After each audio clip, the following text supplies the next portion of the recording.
오늘 우리에게 주시는 말씀 시편입니다. 모두 일어나셔서 하나님의 말씀 받겠습니다. 시편 9편 10절로부터 20절까지 우리가 교독합니다. 시편 9편 구약 성경 808쪽에 있습니다. 10절로부터 교독하겠습니다. 여호와여, 주의 이름을 아는 자는 주를 의지하오리니 이는 주를 찾는 자들을 버리지 아니하심이니이다. 너희는 시온에 계신 여호와를 찬송하며 그의 행사를 백성 중에 선포할지어다. 피 흘림을 신문하시는 이가 그들을 기억하시며 가난한 자의 부르짖음을 잊지 아니하시도다. 여호와여, 내게 은혜를 베푸소서. 나를 사망의 문에서 일으키시는 주여, 나를 미워하는 자에게서 받는 나의 고통을 보소서. 그리하시면 내가 주의 찬송을 다 전할 것이요 딸 시온의 문에서 주의 구원을 기뻐하리이다. 이방 나라들은 자기가 판 웅덩이에 빠지며 자기가 숨긴 그물에 자기 발이 걸려도다. 여호와께서 자기를 알게 하사 심판을 행하셨으며 악인은 자기가 손으로 행한 일에 스스로 옳겠도다. 히카yon 셀라. 악인들이 수올로 돌아가며 하나님을 잊어버린 모든 이방 나라들이 의아하리로다. 궁핍한 자가 항상 잊어버림을 당하지 아니하며 가난한 자들이 영원히 실망하지 아니하리로다. 여호와여, 일어나사 인생으로 승리를 얻지 못하게 하시며 이방 나라들이 주 앞에서 심판을 받게 하소서. 함께 읽습니다. 여호와여, 그들을 두렵게 하시며 이방 나라들이 자기는 인생일 뿐인 줄 알게 하소서. 셀라. 아멘. 모두 자리에 앉으시기 바랍니다. 우리 금요 예배 나온 여러분 주님의 이름으로 환영합니다. 지난 설교에 이어서 시편 9편 후반부를 우리가 묵상하면서 은혜를 구하겠습니다. 오늘 읽은 시편 9편의 전반부에서 시인은 하나님을 찬송해야 하는 이유, 왜 하나님을 찬송해야 하는가, 그 이유를 밝힙니다. 전반부는 우리가 지난번에 들어본 것처럼 승리의 노래입니다. 다윗이 전쟁에 이기고 승리의 개가를 부르면서 원수를 심판하신 하나님을 찬양하는 부분이었습니다. 그렇지만 그 시인 다윗이 이룬 그 모든 승리는 다 하나님께서 이루신 것이며 모든 영광은 다 하나님께로 돌리는 그 내용이 전반부 내용이었습니다. 그리고 그 치열한 전투 속에서 하나님의 품속에 숨었던 기억을 더듬으면서 9절에 여호와는 압제를 당하는 자의 요새시오 환난 때의 요새시로다, 이렇게 말하면서 전반부 맺습니다. 그리고 우리가 지난번에는 10절까지 묵상했지만 10절부터 오늘 다시 읽습니다. 10절은 여호와여, 주의 이름을 아는 자는 주를 의지하오리니 이는 주를 찾는 자들을 버리지 아니하심이니이다, 이렇게 나오죠. 다윗은 주의 이름을 아는 자가 됐습니다. 어떻게 주님의 이름을 알게 되었었죠? 책에서 배웠었나요? 아니면 설교를 듣고 배웠었나요? 누구에게 듣고서 그것을 배웠었던가요? 그렇지 않죠. 다윗은 자신의 경험으로부터 하나님을 알게 되었습니다. 경험을 통한 하나님을 아는 것, 그것이었죠. 다윗이 사망의 음침한 골짜기를 지나갈 때 그는 함께 하는 하나님을 만나죠. 그리고 기가 막힐 그 절망의 웅덩이와 수렁에 빠졌을 때 그는 구원하시는 하나님의 도우심으로 그를 그 웅덩이와 기가 막힐 그 웅덩이와 수렁에서 끌어올리시는 하나님을 의지한 적이 있고, 또 끌어내실 뿐만 아니라 그 발을 반석에 두셔서 그 걸음을 견고하게 하셨던 그 기억, 이것을 통해서 하나님을 알게 된다, 그 말입니다. 우리 기독교는요, 어떤 이론의 종교가 아니죠. 뭘 듣고 그냥 그 이론을 반복하는 그런 것이 아니라 우리는 체험의 종교입니다. 그래서 체험에서 우러나오는 생명, 이것을 우리가 알아야 되겠죠, 그렇죠? 말로만 들어가지고는 이게 알기가 어렵습니다. 우리는 우리의 삶 가운데 살아서 말씀하시는 그 살아계신 하나님의 말씀을 체험하는 사람들이에요. 기록된 하나님의 말씀으로서 하나님의 말씀을 기록하셔서 그 기록한 말씀으로 우리에게 말씀하시지만, 또 이렇게 설교를 통하여 회중에 선포하시는 선포된 말씀으로 하나님이 우리에게 역사하시기도 하지만, 그것들이 굉장히 중요하지만, 그러나 그것으로 끝나버리는 것이 아니라 우리의 삶 가운데 살아서 역사하시는 하나님의 말씀, 그 말씀을 우리가 체험함으로써 우리는 진정한 하나님의 생명을 알게 되는 것이죠. 그것을 안다고 하는 거예요. 우리가 뭐 어떤 전도를 통해서 무슨 이야기를 듣고 무슨 경건서적을 통해서 이런 것들을 깨달아가는 것, 그런 것도 한편으로 있지만, 그러나 그것으로 다가 아니라는 것이죠. 우리가 하나님을 안다는 것은 그렇게 안 사실이 아니라, 그렇게 하나님에 관한 어떤 내용을 안 것이 아니라 우리의 삶의 체험을 통해서 하나님을 알아가는 삶, 이것이 하나님을 만난 사람의 삶입니다. 이처럼 절망의 구덩이에 빠질 때마다 그 모든 절망으로부터, 그 절망의 경험을 통해서 하나님을 아는 거예요. 그래서 우리 기독교는 절망에서 시작된다고 어떤 신학자가 말했어요. 기독교의 시작은 절망입니다. 절망하지 않고 좌절하지 않고 뭐 구원에 대해서도 알 수 없고요. 우리는 그저 교만한 한 사람이 될 뿐입니다. 그래서 우리는 절망으로부터 시작해요. 또 하나의 좌절을 만날 때에 하나님을 만나고 하나님을 의지하는 경험을 쌓아가면서 우리는 하나님을 알게 되는 거예요. 그래서 10절에 여호와여 주의 이름을 아는 자는 주를 의지하오리니, 주를 모르는 자는 또 의지를 하지 않습니다. 의지하오리니 이는 주를 찾는 자들을 버리지 아니하심이니이다. 그러니까는 주의 이름을 아는 자는 주를 의지하는 자들이며, 주를 의지하는 자는 절망 가운데서 주를 찾는 자들이라, 이렇게 담대하게 노래하고 있는 겁니다. 그것이 다윗이 알게 된 하나님의 실체라는 거예요. 여기서 하나님을 찾는다, 이 찾는다는 말은요, 위기를 맞았을 때 하나님 안에서 피난처를 찾는 걸 말해요. 그런데 이것은 온전한 믿음의 행위입니다. 하나님은 우리가 어떠할 때에 피난처가 되시는 분이 아니고요, 하나님은 언제나 피난처신 거예요. 하나님을 찾는 자에게 하나님은 언제나 피난처입니다. 다윗은 사울 왕의 핍박 아래서 하나님을 의지하고 찾았는데, 어떻게 찾냐 하면 믿음으로 찾는 거예요. 그래서 믿음으로 찾는 자는 뭘 깨닫습니까? 하나님이 나의 피난처라는 걸 깨닫는 거예요. 그러니까 하나님이 피난처라는 것은 하나의 사실이고요, 우리가 하나님이 피난처라고 고백하는 것은 우리의 믿음의 나타남이라 그 말입니다. 그러니까 우리가 믿을 때에 하나님이 우리를 보호하신다는 것을 체험하게 되는 거예요. 하나님의 보호하심을 어떻게 깨달아요? 믿음으로 깨닫는다고요. 그래서 믿음이 아니고서는 하나님을 알 수도 없을 뿐만 아니라 하나님을 피난처로 삼을 수가 없습니다. 왜냐하면 어떤 가운데 실제로 하나님이 다른 어떤 것이었다가 피난처로 갑자기 딱 나타나시는 것이 아니고, 하나님은 언제나 우리에게 피난처로 계시는데 우리가 그것을 볼 수 있는 것은 믿음의 눈을 떴을 때다 그 말이죠. 그래서 믿음의 눈을 뜬 사람은 하나님이 나의 피난처라는 것을 고백하는 거예요. 오직 믿음을 가진 사람만이 현재 서 있는 내 이 자리가 피난처라는 걸 아는 겁니다. 내가 어떤 재앙을 당하고 있지 않다는 거예요. 지금 현재 이 자리가 주변에서 왱왱거리는 소리가 나고 뭘 어떻게 하는 것 같지만, 그러나 그럼에도 불구하고 내가 그 재앙을 당하지 아니하는 것, 그 가운데서 재앙 가운데 지키시는 하나님 안에 있다는 것을 깨닫는 겁니다. 그것을 깨닫고 안도의 한숨을 쉬게 되는 거죠. 우리 믿음이 부족할 때는 하나님의 피난처 안에 있을 때라도 여전히 불안해하는 겁니다. 왜 계속해서 불안해해야 되는가요? 믿음이 없기 때문에 그렇습니다. 하나님께서 우리를 둘러싸고 계시는데도 믿음이 없으면 이렇게 보이질 않는 거죠. 그래서 오직 우리는 믿음의 눈으로 하나님이 피난처이심을 깨닫는 그런 복된 성도가 되시기를 주님의 이름으로 축원합니다.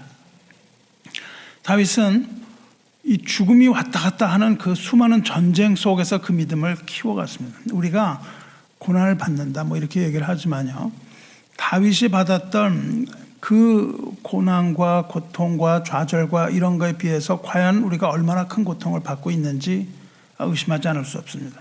다윗이 당했던 그것들은요, 우리가 할 수 있는 거의 모든 거의 집합체였어요.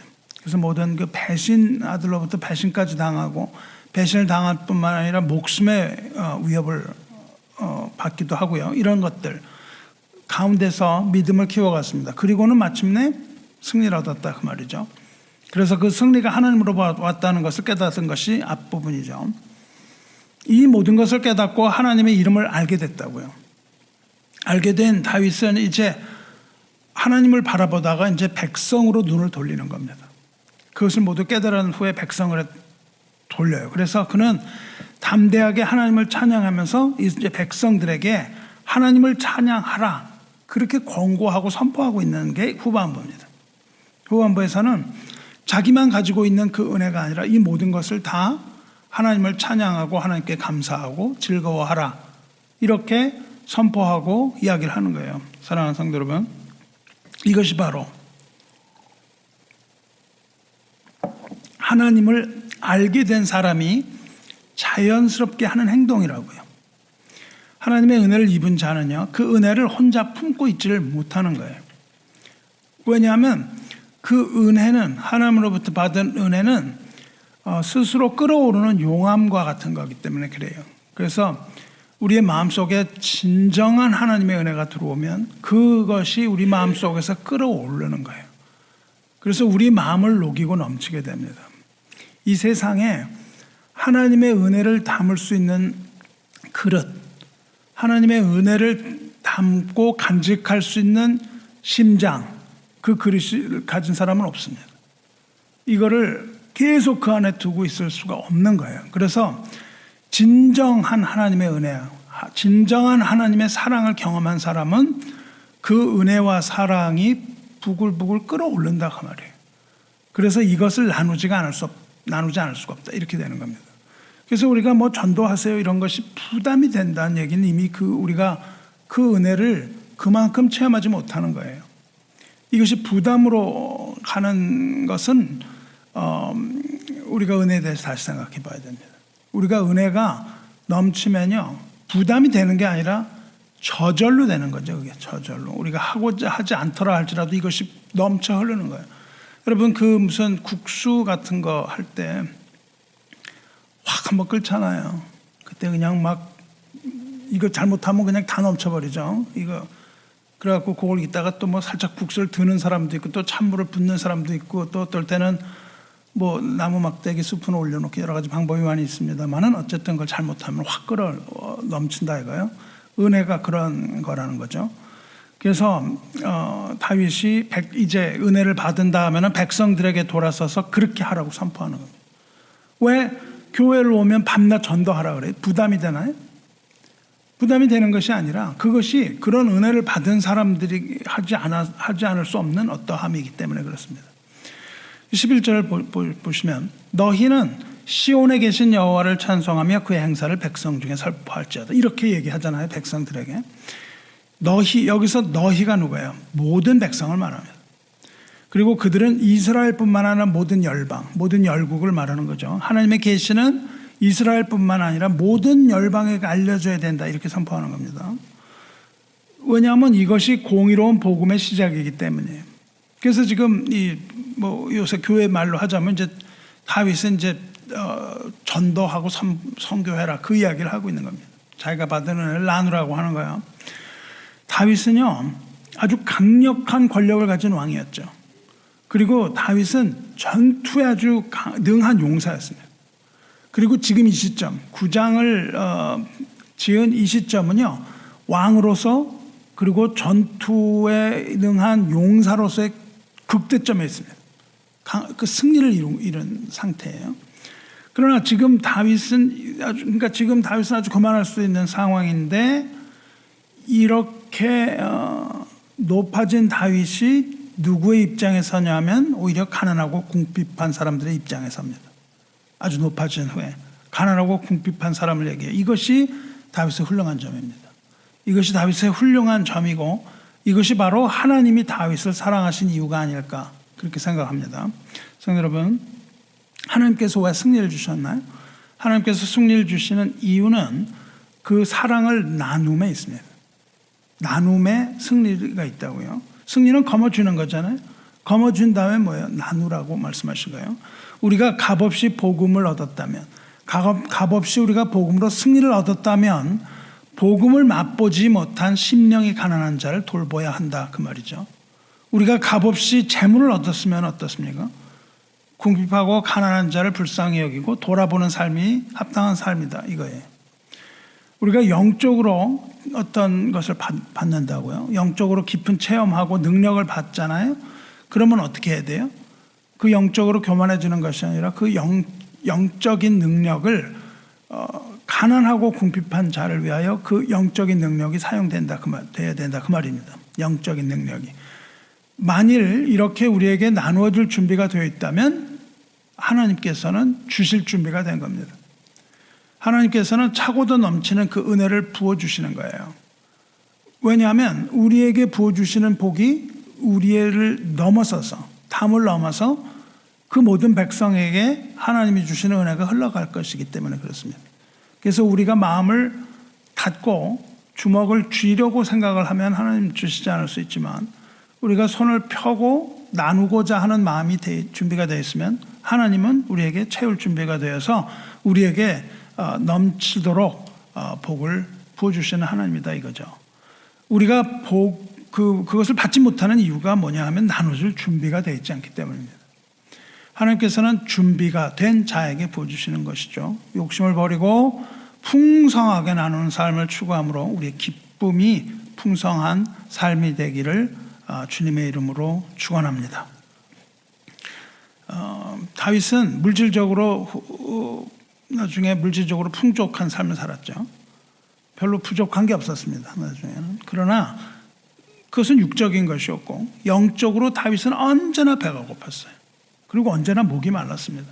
그래서 뭐라고 고백을 합니까? 사슴이 시냇물을 찾아 갈급함같이 내 영혼은 이 주를 찾기에 갈급하나이다. 이렇게 고백하잖아요. 얼마나 배가 고팠으면, 얼마나 목이 말랐으면. 다윗은 언제나 하나님 말씀에 배가 고팠고 하나님을 향해서 목이 말랐다 그 말이에요. 주님을 향한 배고픔, 또 말씀에 대한 갈급함, 이것이 하나님 사랑하는 자의 모습이에요. 배가 부르질 않은 거예요. 아무리 말씀을 들어도 더 듣고 싶은 겁니다. 아무리 하나님 앞에 우리가 예배를 드려도 더 예배 드리고 싶어지는 거예요. 이것이 배고픔과 갈급함이에요. 그것이 하나님을 기쁘게 하는 겁니다. 그래서 다윗은 지금 하나님을 기뻐하고 있는 거예요. 왜냐하면 하나님은 가난한 자와 궁핍한 자를 돌아보시는 하나님이라고 찬양합니다. 여기서 가난한 자, 다윗이 말이죠. 하다가 갑자기 가난한 자와 궁핍한 자를 돌아보시는 하나님 찬양하는데, 나는 가난하지 않고 부유하고 나는 풍족한데 하나님은 그 가난한 자를 돌아보신다. 그 말이 아니잖아요. 다윗은 자기 자신을 어떤 사람으로 생각합니까? 가난한 자요, 궁핍한 자라 그런다고요. 언제나 필요한 거예요. 더 필요합니다. 우리가 하나님의 은혜를 받으면 받을수록 더 필요한 거예요.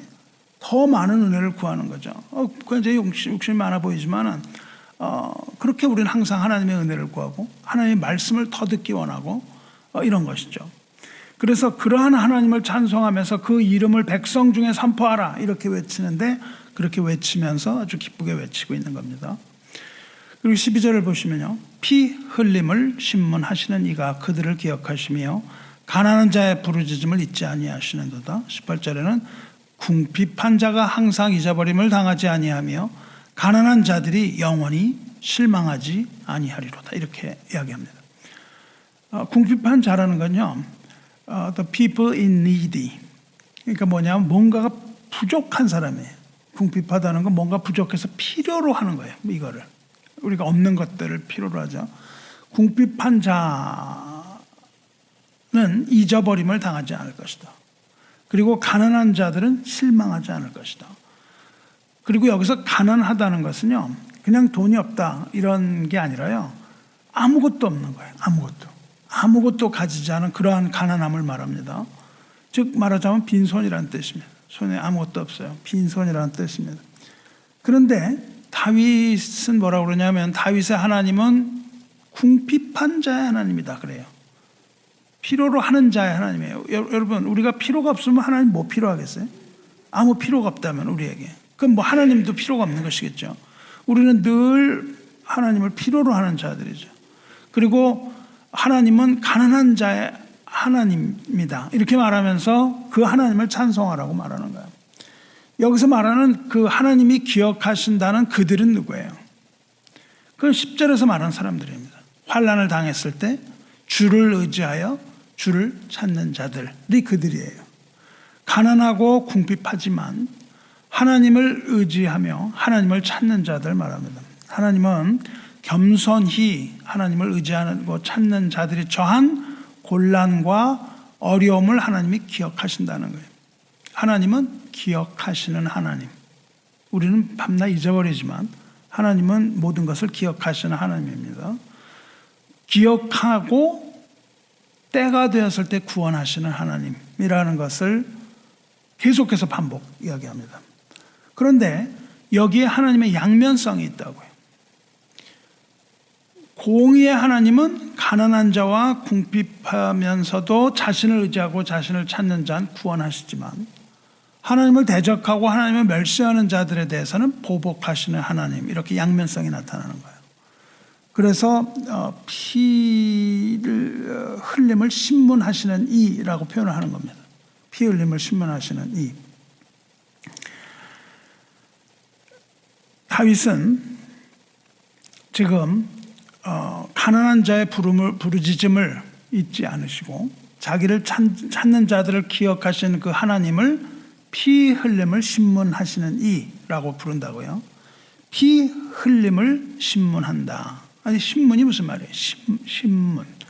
신문을 한다는 것은 좀 어렵습니다. 그렇죠? 신문하다는 말은 무슨 뜻이냐면 찾는다는 뜻입니다. 찾아요.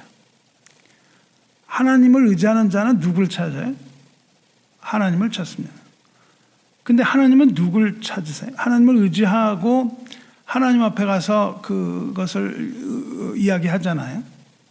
그럴 때 하나님은, 그러니까 이 악인으로부터 받는 고통을 있을 때, 불이익을 당했을 때, 억울함을 당했을 때, 고통이 있을 때 하나님을 찾는단 말이죠. 그러면 그때 하나님도 찾으신다는 거예요.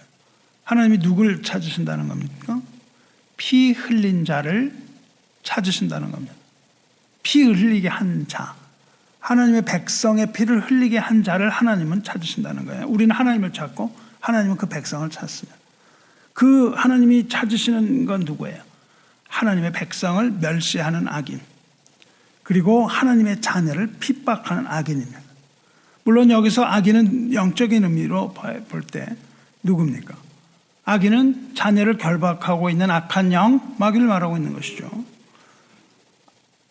하나님의 자녀가 하나님을 의지하고 하나님을 찾을 때 하나님이 누굴 찾으시냐면 그 마귀를 찾으신다, 그 말입니다.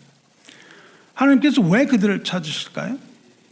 왜냐하면 핏값을 찾기 위해서라고 얘기하는 거예요.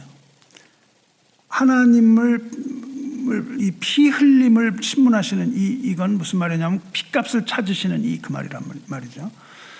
노아의 홍수가 있었죠, 그렇죠? 홍수가 이후에 다 다시 살아납니다.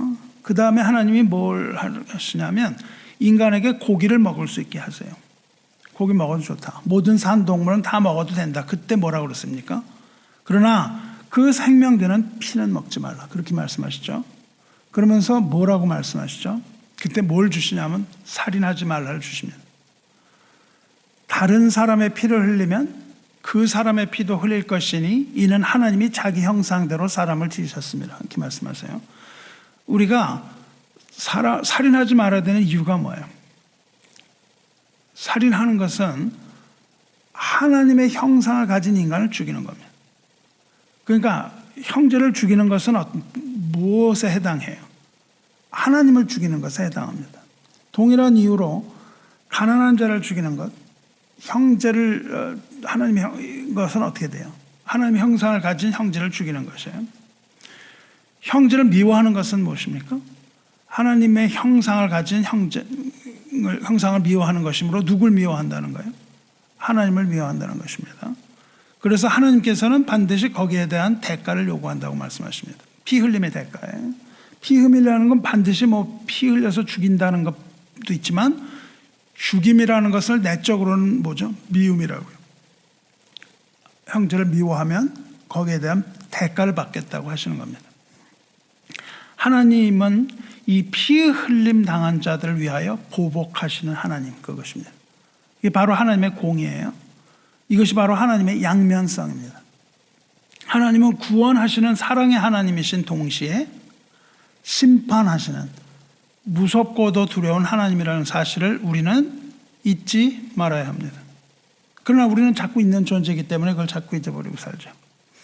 이사야서 34장 8절에 이것은 여호와께서 보복하시는 날이요 시온의 송사를 위하여 신원하시는 해라, 이렇게 되어 있습니다.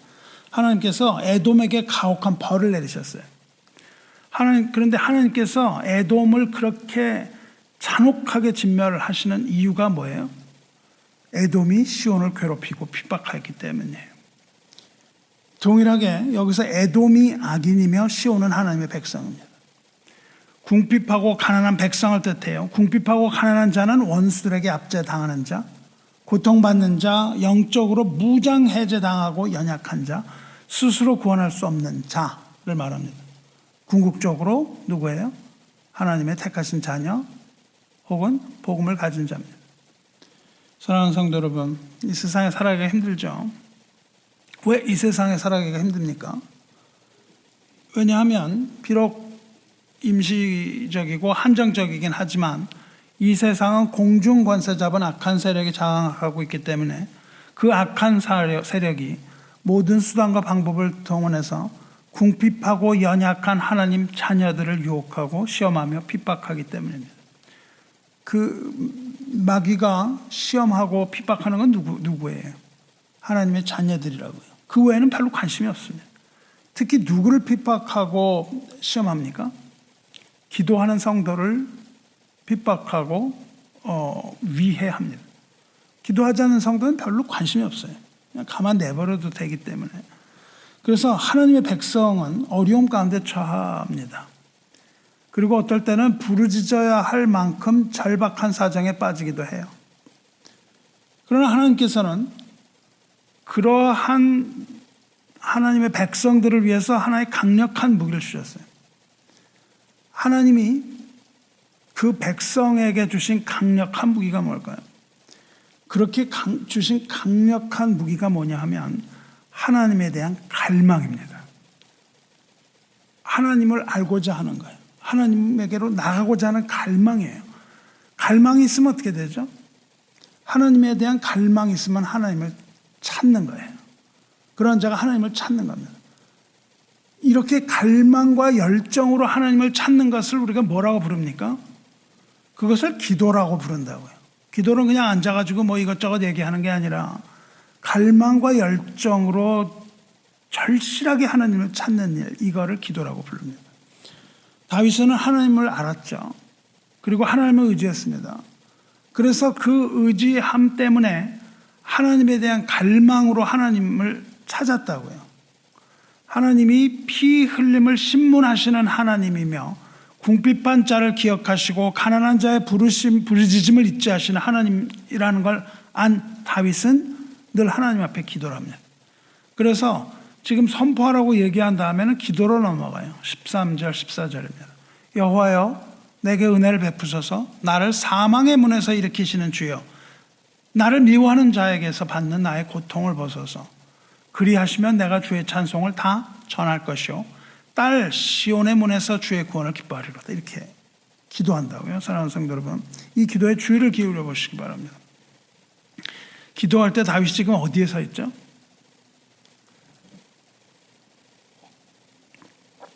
사망의 문에 서 있습니다. 사망의 문. 그리고 기도할 때 다윗은 그를 미워하는 자들로부터 고통받고 있다고요. 사망의 문 앞에 서서. 그런데 다윗의 이 기도가 물꼬를 틉니다.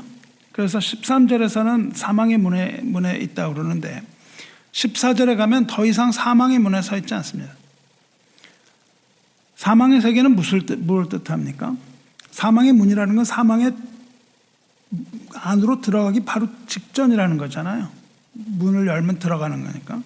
그러니까 들어가는 곳은 뭐냐면 사망의 세계라고요.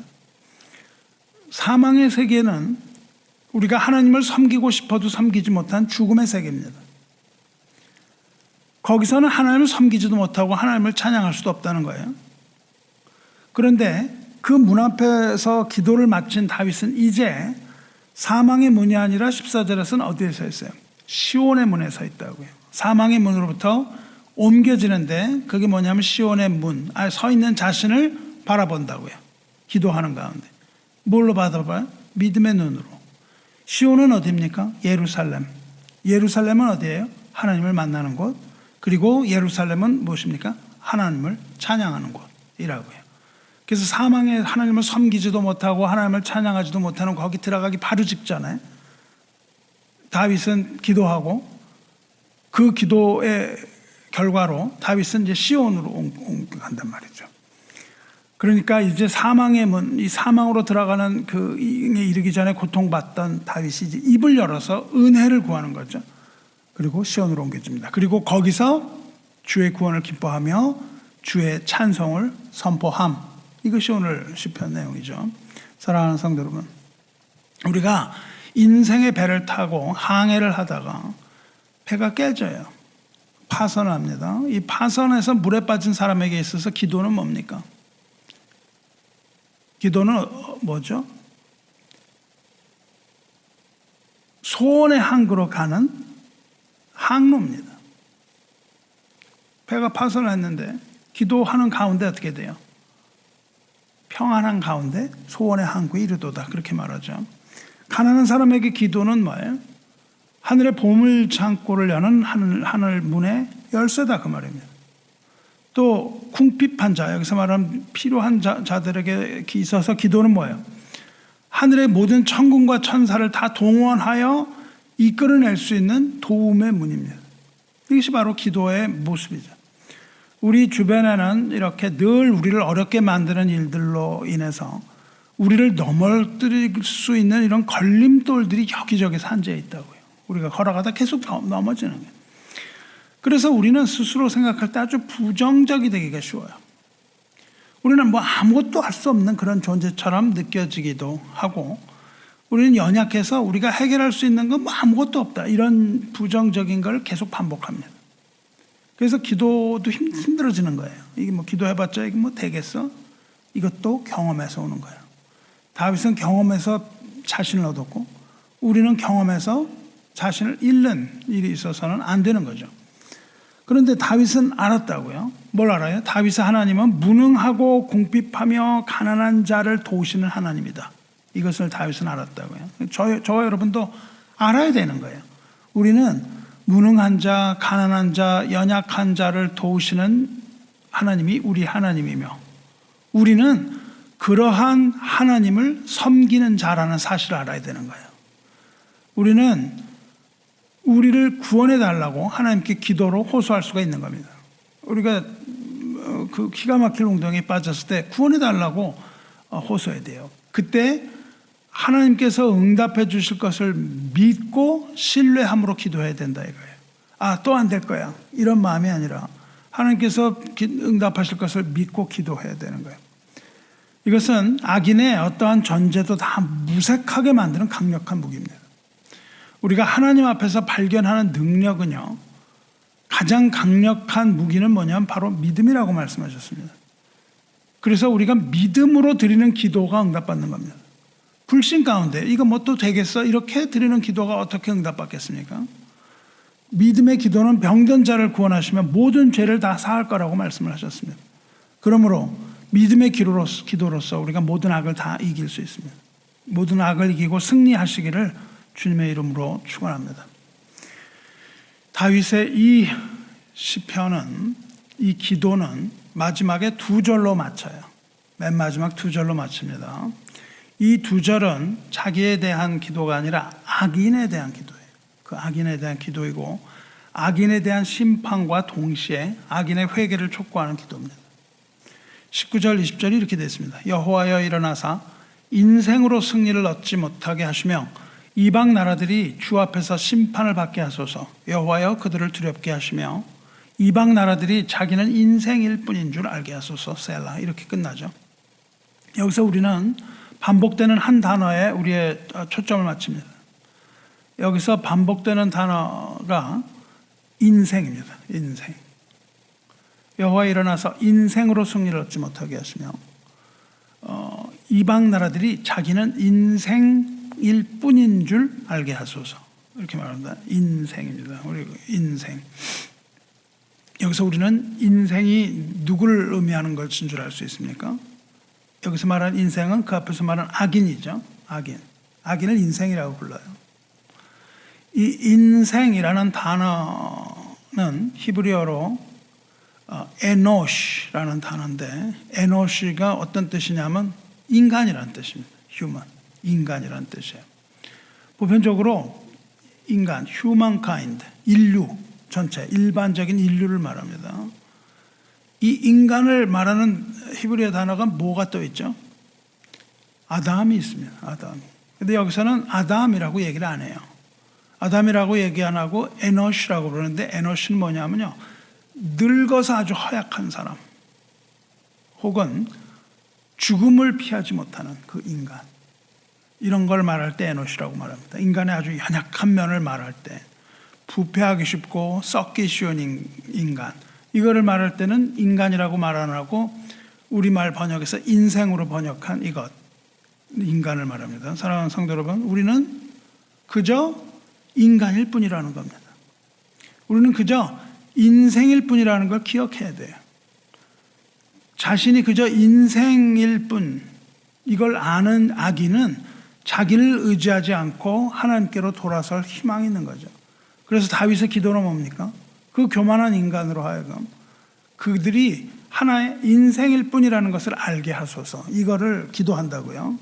그 심판 이전에 그것을 깨달음으로써 돌아서기를 기도하는 거예요. 그래서 다윗은 그들이 단지 인생임을 알게 해달라 이렇게 기도합니다. 성도 여러분, 그런데 여기 에노시가 악인을 말하는 건 아닙니다. 그저 죽어야 하는 인간을 말하는데요, 그것이 악인이라고 말하지는 않아요. 그것이 아니라 모든 인간이 바로 에노시, 인간이라는 거예요. 다시 말하면 착한 사람이나 악한 사람이나 의인이나 악인이나 모두가 다 인생임을 알아야 된다는 거예요. 우리가 착하다, 우리가 뭐 착하다고 그래서 에노시가 안 되지 않고 그런 게 아니라는 겁니다. 왜냐하면요, 이 에노시가 어디에 사용되냐면 그 바로 앞에 8편에서 사용이 됩니다. 바로 앞편 시편 8편에서 이 에노시가 나오는데, 제가 8편을 우리가 설교할 때는 이것을 강조하지 않았습니다. 어디냐면 8편 4절입니다. 사람이 무엇이기에 주께서 그를 생각하시며 인자가 무엇이기에 그께서 그를 돌아보십니까? 여기서 사람, 인자가 뭐냐면 에노시예요. 그러니까 여기에 에노시는, 여기에 인간은 뭡니까? 인생으로 번역하지 않았지만 여기에 이것은 하나님이 돌아보시는 자잖아요. 하나님이 돌아보시는 자도 역시 연약한 인간이라는 겁니다. 즉 연약한 인간, 스스로 구원받지 못하는 인간, 궁핍하고 가난한 자, 우리 모두가 다 바로 인생일 뿐이며 우리가 다 먼지에 불과하다는 사실을 깨닫고 우리는 천지를 지으신 하나님에게로 돌아가야 하는 것이죠. 성도 여러분, 이제 우리가 인생인 것을 깨달아야 되죠. 그리고 하나님 앞에 겸허한 마음으로 나아가서 그리스도 예수의 이름으로 기도함으로 무엇보다도 강력한 하나님의 권능과 능력을 하늘로부터 받는 겁니다.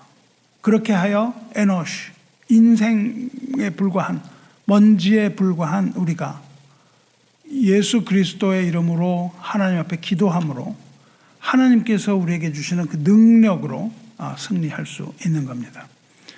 말씀하도록 하겠습니다. 18절 보십시오. 궁핍한 자가 항상 잊어버림을 당하지 아니하며 가난한 자들이 영원히 실망하지 아니하리로다. 하나님은 궁핍한 자의 필요를 지나치신 적이 없고 가난한 자가 영원히 실망하는 법도 없다는 겁니다. 궁핍한 자, 가난한 자가 다 일어나서 하나님 앞에 기도하고 이 세상에 찬송을 선포하며 그 안에서 기쁨, 참된 기쁨을 얻으시기를 주님의 복된 이름으로 축원합니다. 기도하겠습니다. 자비로우시며 은혜로우신 하나님 아버지, 주의 이름을 아는 자는 주를 의지한다 말씀하셨으니 우리의 경험을 잊지 않게 하시고 우리의 삶이 바로 하나님을 아는 지식이 되게 하시고 그 지식으로 말미암는 믿음 허락해 주셔서 우리가 딛고 서 있는 이 땅이 바로 피난처임을 깨닫게 하여 주시옵소서.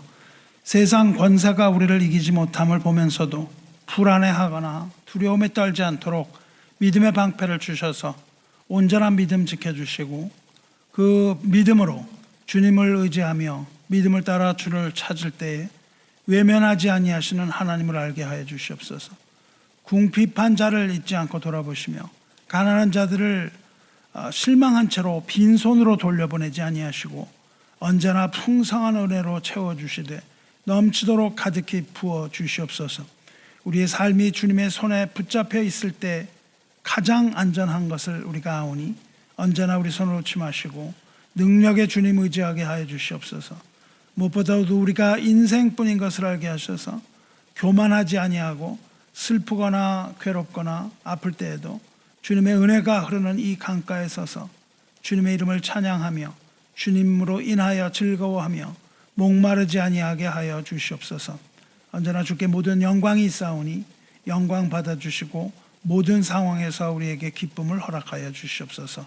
우리 주 예수 그리스도 이름으로 기도드리옵나이다. 아멘.